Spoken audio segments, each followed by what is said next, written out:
And we're live. Welcome, everybody, to the Pressure Cooker. I am Anthony Irwin. Tonight, joined by you guys. You guys are going to be here with me. We are watching this when the Lakers are fighting like crazy to stay attached to the Suns here. The problem is you just can't shoot as poorly as the Lakers have and play against a team that is any even remotely modern. And hope to compete. The Lakers in this one, I believe, they've made in the single digits 3-pointers. Yeah, so it's 3-pointers. They are 4 of 20 from 3-point range. That's not going to get it done under any circumstances, let alone when you don't have LeBron. And it's a bummer because it's an incredible AD performance that feels like it's getting kind of wasted here. But yeah, AD is sitting at 34 points, 21 boards, 14 of 14 from the line. The free throw shooting from AD has me believing maybe just maybe the 3-point shooting might be turning around, because usually if you're a capable free throw shooter, that's usually a decent foundation upon which to shoot everywhere else on the court. So that's one thing to maybe try to take away from this. And we have a fracas.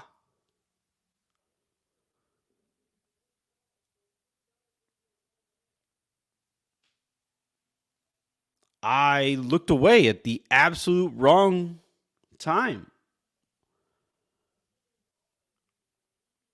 Patrick Beverley is telling DeAndre Ayton that he would like to meet him outside, it sounds like. At some point they got to replay this, right? We got to get this. By the way, 3:55 to go. Lakers down 106-96. Seemed like Patrick Beverley didn't like the foul that Ayton committed on. No, so Booker commits the foul. So there's your first foul. Okay. And Ayton, for no reason whatsoever, kind of walked over and stood over Reeves. Beverley didn't like that. I don't know if Ayton was like gonna help Reeves up, I guess. I don't know. What a weird play. He's like standing over him, and he's not exactly going to like help him up. Ayton got the ball. Like, the ball rebounded over to Ayton at like the wing. So there's really no reason for Ayton to walk over there like that. Pat Bev is going to get thrown out of the game, though. He certainly escalated things.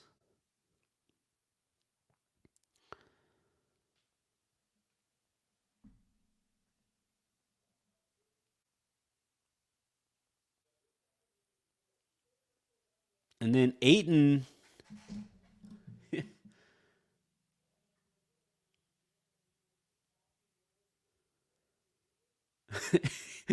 My favorite here is AD sitting here like, what the hell just happened? He's talking to Ayton, and then Ayton falls over, and AD's like, what?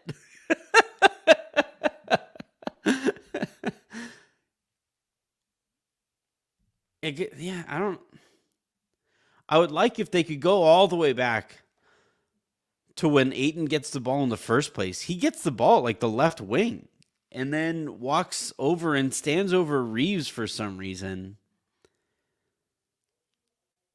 I'm not really sure what he was doing there.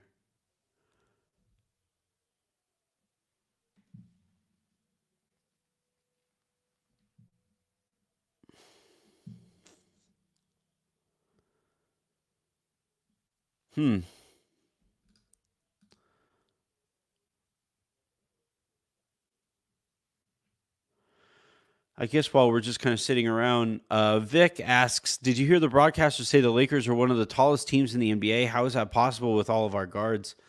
It's not possible. I don't know what the hell they were talking about. I didn't hear it. I didn't hear the full context of it. But essentially what I'm thinking that they mean is that, like, in terms of the front court, that when AD and LeBron are there, and the Lakers are going small, they're still actually pretty big up front. That's a point that Aaron makes pretty often on the show, uh, but yeah, in terms of like general size, the Lakers at one point tonight had 4 small guards out there and Thomas Bryant. That's a tiny lineup. That is minuscule. Honey, I shrunk the lineup kind of deal. This is so weird. I don't know. I legitimately don't know what any. I know what Patrick Beverly's doing. He went over there with malintent. That's for sure. But I don't know what the hell Ayton was doing in the first place, walking over to Reeves like that. Like, he's not even like. There's no point in doing that.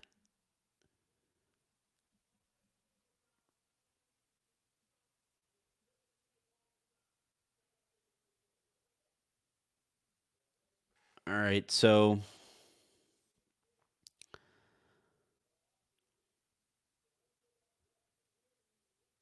they're giving Booker a flagrant for contact on Reeves' face on the follow through. And then they're giving double techs to I guess Ayton and Beverly. And Beverly I think is gonna get 2 techs for actually like pushing and stuff. But yeah, that I would say in terms of handling the situation, that all sounds about right. I could come or go with when it comes to the foul on Booker or the flagrant on Booker. That seemed. I mean, I guess if you're saying he's following through on purpose to hit him in the face, yeah, I see that. But other than that, like I don't know. Uh, all right. So Reeves is going to be shooting his flagrant free throws and his actual free throws. So he's going to be at the line for a little bit here. It looks like. So there's 2 free throws on the flagrant, and that means okay. So they're only having, I guess, all of the other free throws cancel out, and Reeves was only shooting his 2 free throws on the shot, not the flagrant. Um. Anyway, Laker ball out of the sideline, 106-98 here with 3:48 to go. Get up there. And just like that, 4-point play here from the Lakers, 4-point possession, 106-100, and the Lakers don't have to play Patrick Beverly the rest of the way. So, best case scenario, honestly. All right. It's going to be interesting here if Phoenix elects to just keep picking on Reeves with Booker. Kind of wonder if the Lakers might wind up switching like Russ onto Booker there. Good move there. 108-102, 3 minutes to go here. 21 seconds left in the shot clock. 2:57 to go in the game.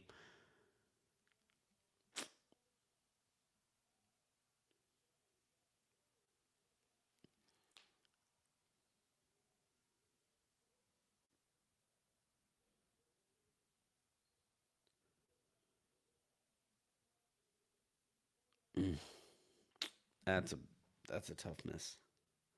Uh-oh. All right. Got away with one there.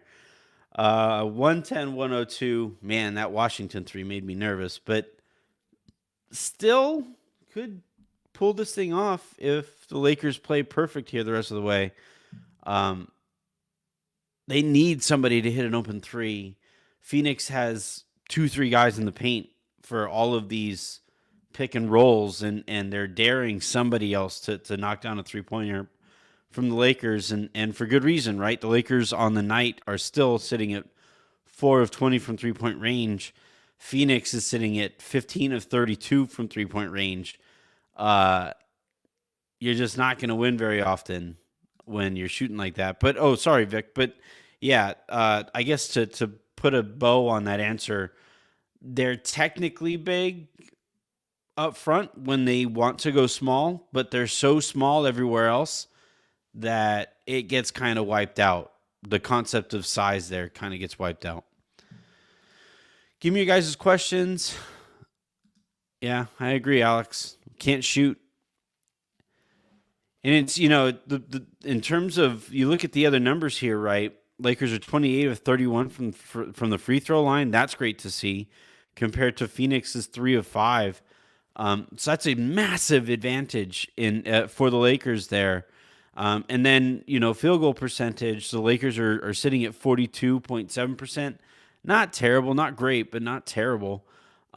Phoenix is sitting at 47%. So a slight, advantage for Phoenix there. But when they are shooting 47% from 3-point range and it's on volume, that is really difficult to overcome. And we'll see if the Lakers are able to. But that math problem there, I hate whittling everything down to math, because math is my least favorite subject. But that's kind of what the Lakers are looking at here is they're hitting 3-point shots. You're hitting 2-point shots. You have to hit essentially 1.5 2-point shots for every 3-pointer that they're making. And, the Lakers are working their butts off on the boards, 47 rebounds on their side. But sorry. The Lakers have 43 rebounds. Phoenix has 47. And, if you're not going to create an advantage there, if you're not going to completely out rebound the other team, then you're really in trouble there, right? Then you're really hoping that maybe they turn the ball over a ton, which they haven't. Actually, the Lakers have turned the ball over more, 17-15, and here you have it. Like that's kind of how this is going to go.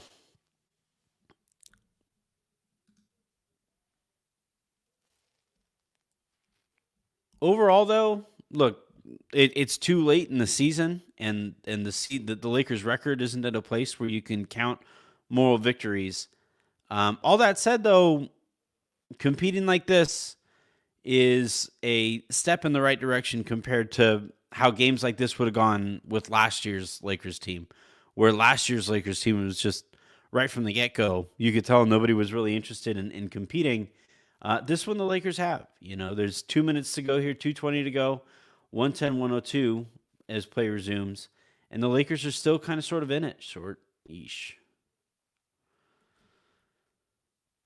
It's just, I know you guys love how often I bring up this roster, but being short and bad at shooting is just a death knell. Your margin for error is non-existent.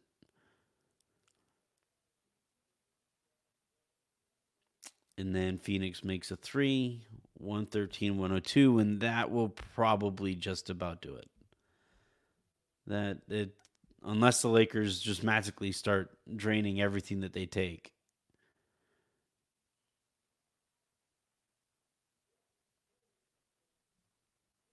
But you see it there, though, right? AD and Russ are running a pick and roll, and Phoenix has 3 guys in the key. And, they can do that because who cares if Dennis Schroeder is open from 3-point range? Who cares if even Austin Reeves is open from 3-point range in terms of volume? And same goes for Lonnie Walker. There isn't anybody on the Lakers roster right now who really forces the defense to make a tough decision when it comes to defending that pick and roll or getting back to their guy. And that's just kind of there's you could scheme all you want, man, but the geometry there is really difficult.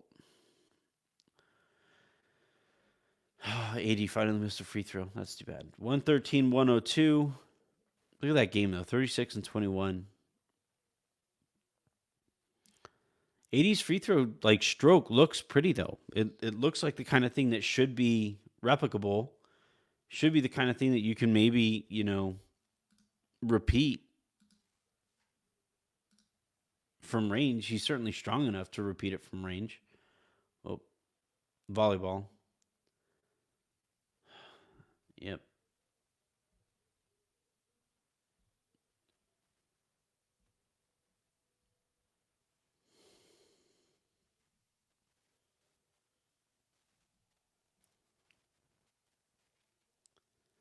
So I guess the story coming out of this one, we got to see and make sure that AD's hand is okay. I kind of joked, wondering if this was the first time he'd ever hit his funny bone, just based on the way they reacted. It reminded me honestly of my daughter. She fell asleep, and she fell asleep like on her hand for the first time ever, and her hand fell asleep, and she woke up and she freaked out. She's like 3 years old. She's never had that happen before in her life, and she's sitting there saying, thinking like, "Why can't I feel my hand?" it was it was as funny as that kind of a situation can be. Um, and I kind of wonder if that was what was going on there with AD, where he's just sitting here like, "Why can't I feel my hand? What is going on?" So hopefully that's just kind of it, and we get to like kind of laugh at it a little bit. But we got to keep an eye on that. Apparently, there's a report out there. I think that Chris Haynes relayed over the course of the game that apparently LeBron could come back as soon as Friday. That would be obviously some really good news, as the Lakers have kind of pieced together some momentum here with him out. Hopefully, you can add him back into it. One thing that really is going to have to maintain when he comes back is the pace that the Lakers are playing with and the looseness that they're playing with. They're going to have to try to maintain that even when LeBron comes back, and his kind of natural state is walking the ball up the court, playing quarterback essentially, and picking teams apart. The Lakers are going to have to find a way to get stops and get out in transition when he comes back to maintain some of this momentum that they have built with him out. Ooh, here we go. Killer whale facts. Mitch Connor is a longtime listener. You can tell there. Orcas have the second heaviest brain among marine mammals. Like, are we talking about in comparison to their body mass? Because, I guess that makes sense. It would have to be the blue whale first, because it's just such a big animal.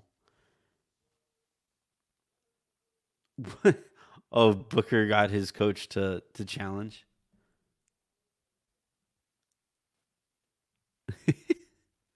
That's funny. Booker clearly slaps. He clearly makes contact with the back of Russ's head. I wonder, do you have to be kind of like a serial killer to have that happen and say I didn't do it? He had to have felt Russ's head on his elbow.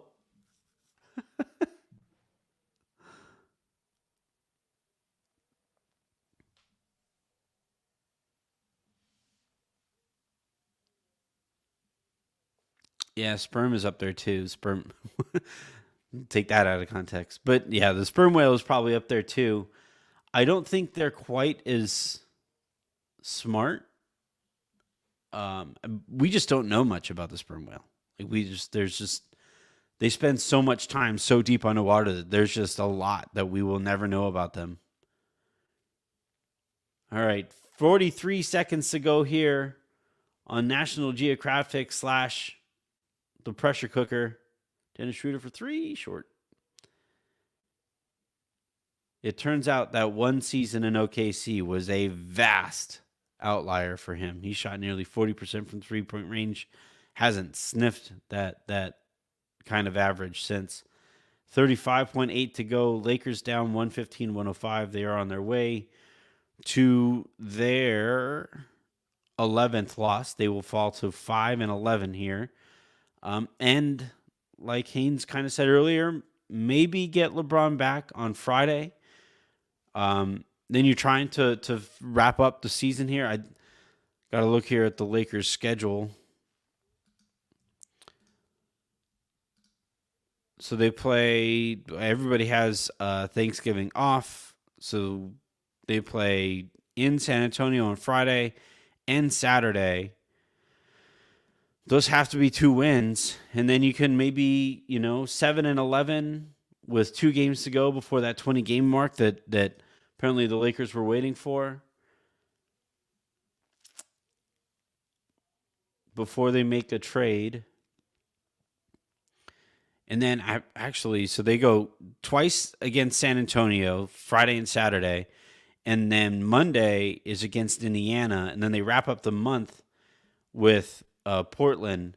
So if they can finish the month like 8-12, I think that's still good enough for the Lakers to, convince themselves, they can actually compete this year. It's worth competing this year. But we'll see. We'll see. That is going to do it, though. 115-105 is the final here. Thank you, everybody, for tuning in. Thank you, Mitch, for the whale facts for when things were getting kind of slow there. We are off in terms of the pressure cooker until Friday, December 2nd, when the Lakers take on Milwaukee. So until then, enjoy those games in between then. Make sure you check out all of our content on the Silver Screen Roll podcast feed. Just go on any podcast app and search Silver Screen and Roll, and you'll find us. And until you guys do, I'm Anthony Irwin saying have a good one.